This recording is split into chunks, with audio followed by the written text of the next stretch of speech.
So guys, today what we are going to be covering off on at the very end is going to be some of those questions. As we have more questions, make sure to write those into the chat. So if you have more questions as we're going through today, just dump them into the chat. Don't worry about if it's like perfectly spelled or anything. We just want the chat to be like our database of questions, of who has what questions, where's the curiosity at. Today we're going to be talking about land trust tax implications. Pete was meant to present on it this today, but I will be taking over it today. I'm going to do as good a job as I can. Anything else that I don't know, we will leave for Pete, for everybody to contact Pete about whatever those remaining questions would be. But again, let's dump them into the chat, and that way we have all of our questions saved there. So again, so this is Pete. He's our resident CPA, MBA, and fractional CFO. So if you're a business entrepreneur or you're somebody who is getting into that level of investment where you're like, wow, my financial intelligence around, my cash flows, my debt servicing, et cetera, is starting to become a place where I'd really like some help to be able to dial in, to put in best practices there. Pete is a guy that's going to be able to help you streamline how your financials run with your business to have better intelligence, business counseling for how to grow that business with his MBA background, and also how to save the most money on taxes with his CPA background as well. So when we're looking at land trust, guys, what we're really focused on here is this piece that we would typically refer to as our freedom temple, right? So the way the freedom temple works is that it works first that you just read it from top to bottom of what's the most important things to focus on. Your first two are all about making money and saving money, because the name of the game is not what you make, it's also what you keep. And so the first thing that takes money from you is your taxes. So first you have to be able to create the money, and that's your wealth creation. Second thing you have to do is protect it from taxes. Now, to be able to keep your money, what you need is asset protection. And the asset protection makes it so that way people can't take your money from lawsuits. So the way that we do that is we create anonymity around the ownership of the assets. And then what we do is we compartmentalize and separate out the liability from all of the assets. We isolate every single asset. So if there's a lawsuit against one asset, they can't go after the other assets. And then lastly, we use insurance to protect us against most things most of the time.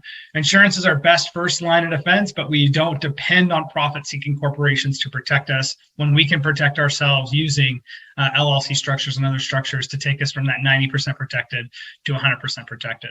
After that, what we're looking for is making sure that we're streamlining all of our systems and processes so that way we can better leverage our time, because the more time that we're able to save, the more wealth we're able to create. Wealth, not just in terms of money, but also time with your family, time with your kids, the vacations and hobbies that you might want to be doing. Lastly, we look at legacy planning, which is, I've done all of this great work to be able to create this amazing life for myself. I care about what happens to all of my stuff and where it's going to go to take care of the people that I love in my life after I'm gone. And that's what the legacy planning is all about. It's all about being able to say, I can then control who is going to get what money and when, and what's going to be in best and highest service to my children and my family after I go. And that's where the estate planning and legacy planning comes into place. For today, what we're going to be focused on is going to be this piece regarding the anonymity of the asset protection there. And then we're going to be doing that with the land trust, of course. All right, cool. See if I can clear this annotation here real quick. Okay, so what is a land trust? And a land trust is a kind of revocable trust. So there's two types of trust. If you've watched our trust masterclass, you know there's actually multiple different kinds of trust. There's revocable, irrevocable, and statutory trusts. We have our masterclass on that. If you've missed it, ping inside of the chat. We can go ahead and get you a link to that masterclass, or if you reach out to us, we can get you that. But a land trust is a type of revocable trust. We use it to hold real estate and real estate related assets. It can actually hold any type of property, right? So it's not just about land, right? It can hold any type of property, including personal property. So it could hold your boat, it could hold your cars, could hold anything in that vein. So what kind of taxes do you get if you're using land trust? Land trusts, first of all, are primarily used for privacy and asset protection. These types of revocable trusts are also used for probate avoidance when they're used as like a living trust as part of your estate plan. For the purposes that we use it for, we're looking for privacy inside of our asset protection plan. So the land trusts obscure who owns the piece of property. So if anybody ever comes to look to sue you, they can't find out anything that you own. When it looks like you don't own anything, when they come and look to try to sue you, you're not the person that they're going to sue, right? They need to be able to know up front that they're going to get paid if they're successful with a lawsuit. And if it looks like you're not going to be able to pay them if they win, then they go to sue somebody else.